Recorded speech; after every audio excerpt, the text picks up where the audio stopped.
Anti-Afro Spengalis, I'm taking the time to thank all of you who have remained so dedicated in your support of our mission, in support of the channel, respecting the channel, and respecting those who come here and comment.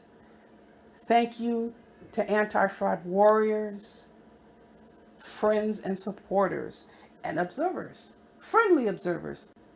You have no idea how much your example of goodwill and moral standards means. You see the title of the video. I want to make an announcement before I get into the actual content. AFW stands for many things, but there is only one: Anti-Fraud Warriors. And Anti-Fraud Warriors is a legal entity, an LLC. We have just submitted some modifications on some of the aspects of the organization, but it's a legal entity. How can somebody claim to be part of a legal entity when they're not even aware that it was formed? Keep that in mind.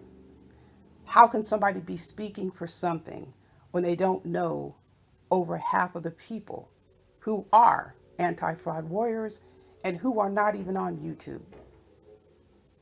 So there's a certain person that's been going around trying to portray having all of the information about anti-fraud warriors and claiming to speak for certain people in anti-fraud warriors. The information is false and misleading. Do not listen to this information as it is not credible. Number two, this person references support that anti-fraud warriors has lost. We have not lost support for what we are doing. Listen very carefully. Imposters may have bailed because they can't hang with what we really do, but we have never lost support for what we do and what we stand for. Now let's make it clear what we mean by support. We accomplish many things. Most of our work is offline. We have never been short of anybody taking the lead on any project we need to make sure we take care of. If somebody decides they don't, whatever, like us, that's not losing support. Someone decides they don't like us or for whatever reason. We don't wallow in that. We move on. We don't go around making up lies about other people because we can't get our way. We have never lost support of our mission. None of us have ever been concerned about getting anything done that needs to be done that's associated with anti-fraud warriors. It wasn't just this person, but this person has been extremely vocal, asserting to speak for anti-fraud warriors. So let me tell you what's happening now. This person has on many occasions made statements about me that are slanderous, and you all have sent me these statements. Recently, this person again made a statement that I'm a narcissist, has made this statement before. So my question is to this person, and no, this is not a person, this is not a private matter. This is a legal process that I am instituting, verifying in a public forum that this person is being hereby warned. And people don't like the word warned. That is your problem. You are hereby warned. Your behavior has been captured. Your statements are slanderous. You referenced people better not mess with your job. It is not illegal for someone to contact your employer to report you are slandering them. There is nothing you can do about that. It is not illegal to report to your employer as an educator who you are consorting with online. It is not illegal to report to your employer that you allowed people in your live stream to call someone a pedophile. That's not illegal. There is nothing you can do about that. It is not illegal to report any behavior that is completely contrary to your standards and expectations as an educator. You have no grounds, none, although you are free to take any sort of legal action you want. Bank on it. You are going to fail in that endeavor. You are going to fail because number one, I never gave you any such information about me. Number two, you're not a mental health professional. You don't have any idea how to diagnose any mental health disorder. Number three, if you were a mental health professional, it would be unethical for you to come online and diagnose anybody, even if the person is a client. You would need an authorization to release information so the person would allow you to come online and discuss their diagnosis. So you're failing in those areas.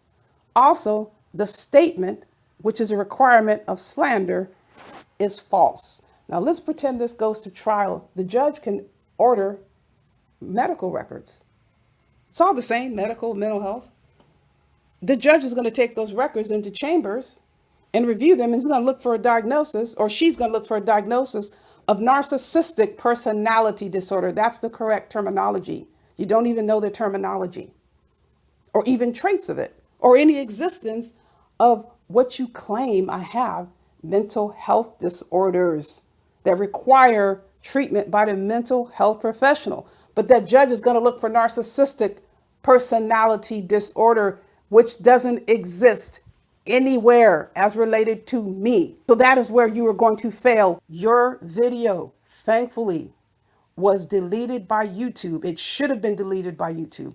You allowed people to come on there to talk about the sexual relationship that Rev G has with his wife. You allowed that. You didn't delete any comments. You allowed that to go on for nearly 2 hours. And in that context, there were other statements made about me. And now on the 28th, you posted another video labeling me a narcissist. When did you ever have a discussion with me about mental health as it pertains to me? When? Never had a discussion. I am not like you. I don't take private conversations and come on the internet and broadcast them. But we didn't have any such conversation. None. We never had that discussion. I'm saying that right now. We never had a discussion about me and mental health as it pertains to me. So I'm making it very clear to you. If you make any other statements to me, about mental health, I am not only going to contact your school district, I'm going to file a restraining order, and I'm going to file a civil suit against you. I'm going to go very hard on you because you are supposed to be an educator and you allow bullying. And you've got these people in your chat who love to call me a bully.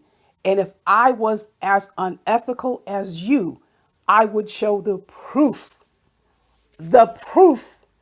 about who is really a bully. Do you hear me, Bernice? You have never in your life have ever seen me set upon somebody's page or cell phone and send harassing messages, one after another, after another, after another, after another, after another, after another. I don't go to those sites. Other people capture these statements. I cannot stand it, people. And when I did go to those sites and captured comments to help people I was supporting so they can pre-block people, I had the volume off. So when I was getting information for people I was helping with their live streams, obviously I'm going to block for myself. But you never saw me once typing messages in these demon live streams. There was one exception that I actually participated when Rev G went over to Max V And Reggie can probably going to go off, but I'm going to say it anyway.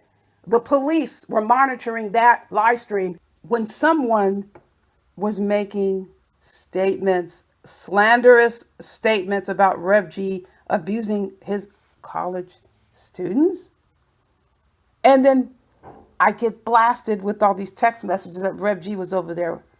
And I went over there and I chased him out of there because the goal was to get an unprovoked statement by his harassers.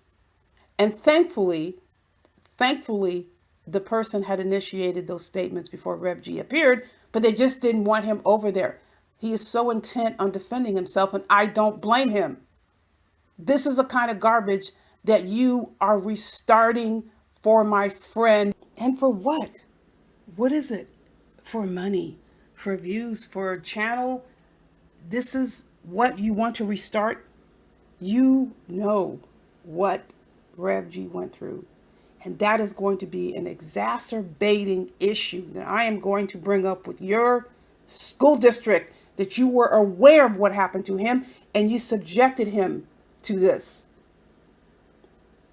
If it wasn't for the 3 seconds that you forgot to blur his face, this video would have still been up.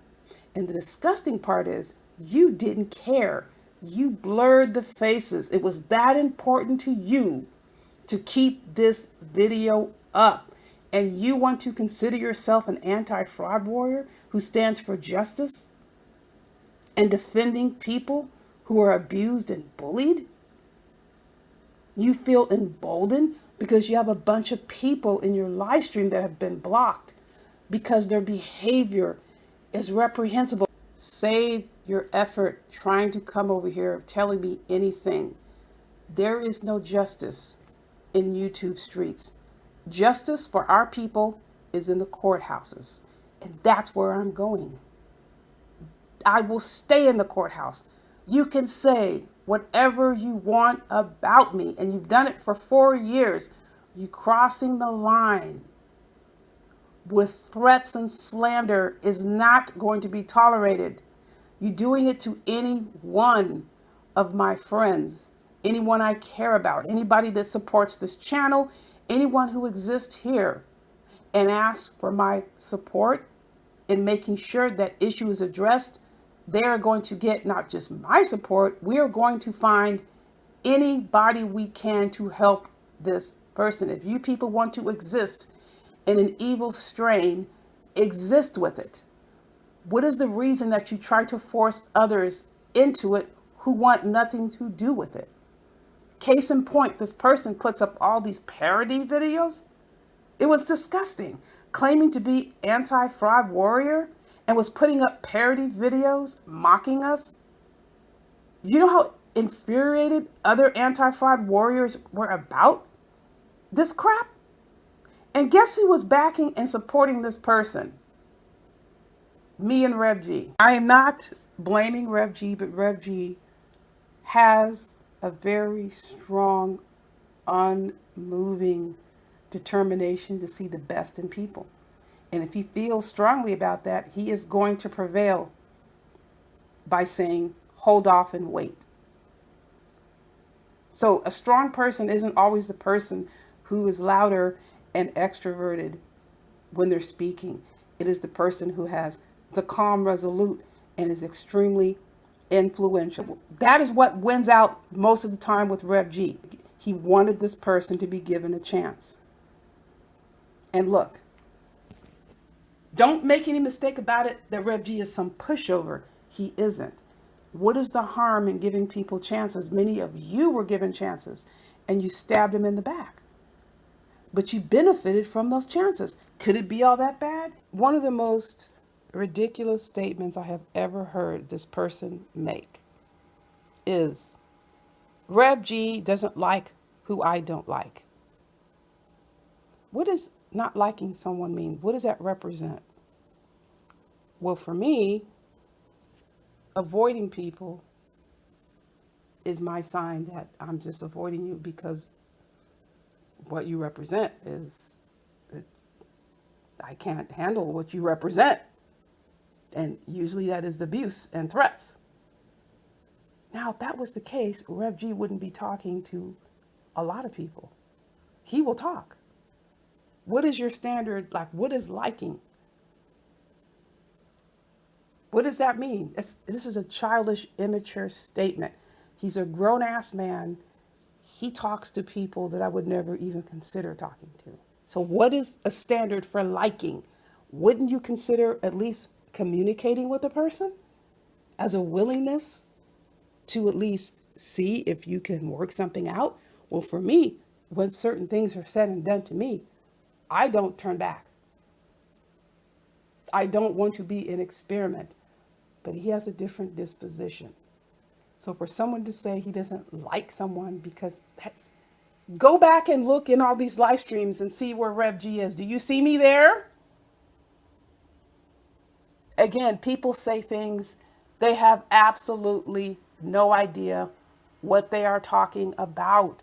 They just want to talk so people can clamor to them and give the appearance as though they know things they don't. You never see me in those demon live streams. You see Rev G over there. He's on a mission. He knows what he's doing, why he's there. I know exactly from his standpoint what he's doing, but I can't go there. And as far as somebody saying, oh, what was he doing in that live stream if he said he was done with this person? Well, that person came on to social media and continued to act as though they were best friends. So who's being the dishonest one? As if nothing happened. At least when he went wherever he went, he was being truthful about the situation. And then someone's blaming him for being a moderator. Can a person themselves remove themselves as a moderator? No, they can't. There have been several people, anti-fraud warriors, who have said, I'm not going back to a certain live stream because they have me as a moderator and I don't want to be associated. People just put people as moderators. He's been a moderator or was a moderator for over a year, and you're not going to control Rev G with a wrench. Are you? Oh, please, people. This is what you're convinced of? Oh my goodness gracious. Well, if you are convinced of that, then you were in the right place in that person's live stream. I have to make sure I restate. Not only restate, I wanted to add something else about the bullying aspect of this, knowing what Rev G went through and allowing this to happen, and then making comments about his mental health as though he doesn't have a right to defend himself. So what is it that you're saying? You're trying to intimidate people who have mental health issues against speaking up when they feel they have been unjustly portrayed on social media. That's exactly what you're doing. It's horrendous. It's intolerable. I mean, you've made disclosures on your own channel. Who has come on and bashed you for that? I haven't even done that, and I'm licensed. I've been licensed for when? Since 2007? When have I come on and bashed you based on disclosures that you have publicly made? Your behavior is deplorable, and you need to stop what you are doing. I'm reissuing this warning to you. There is going to be not only a complaint filed with your school district / school, a restraining order, and a civil suit if you do not stop what you are doing. Now, let me make this clear. Speaking for someone, that's ridiculous. Any member of the public can file a complaint against someone who is serving the public. Me included. You all know that. You filed how many complaints? Or tried to? I've never been contacted by the board because not a single thing that you have stated has been true, nor any issue that you have brought forth has been actionable. It is not illegal to defend oneself. I will repeat it as often as I need to repeat it. Disliking someone, disagreeing with someone is not a reason to file a complaint. When I say not a reason, it's not legislated. Slandering people, calling people pedophiles, calling people actual criminals, publicly diagnosing people when you don't have any information whatsoever to back you up. None. You have zero. That's why it's slander. That's actionable. And it takes into account what your role is, but it has to be contained in the legislative acts related to that profession. Hating the guts of anti-Afro Spengalis is not actionable. But don't let me ever stop you. File away if you so believe I have violated your rights. You can say whatever you want about me, but you slander me again, I'm going to take the action that I so stated in this video. To anyone out there, if you are experiencing any type of harassment or bullying, let me know, let Rev G know, and we can link you up with someone else within Anti-Fraud Warriors to help you. And that is what we are about, our legal organization. One of the goals is to help people have a peaceful, safe existence on social media. That's one of the goals that we have. That's one of the things that we are dedicated to. Now, always be sure to know you should never have to compromise yourself to have a friend. It's bizarre, people compromise your value system. And finally, to the person who is so intent on trying to trash me and Rev G, you still owe a video to Dumpsy D. Durrell Spears because he eviscerated you and you didn't even respond. You have all of this venom and abuse for Rev G, knowing what he went through, knowing what many anti-fraud warriors went through, and you have brought people on to your platform who were part of it. What does that say about you? Don't ever think you can ever lecture me about how people treat each other. You can never be in a position to do that. To all those who support anti-fraud warriors and friends and friendly observers, heed the warning. Buyer beware.